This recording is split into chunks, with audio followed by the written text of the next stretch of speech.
Мектебім ғалым болып сыйеленген, академик Жамбылатын иеленген.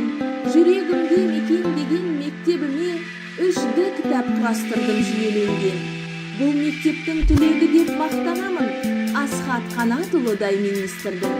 Жансай болса жеңеді топта бәрін, есімі жақын түгіл жатқа мәлім. Қиналып тығырыққа кезде кірген, қолсозар әріптестер лезде бірден. 4 жыл бұрын атанған үздік ұйым, бірліктен асқан бар ма өзге жүлдем?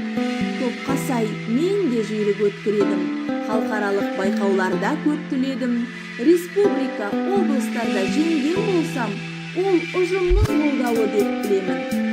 Шыңдарын табамын деп қайбаладан, түрлі әдіс тәсілдерді пайдаланам. Ақыл, қайрат, жүректі бірге ұстап, жүректегі мектебімді таныстырам.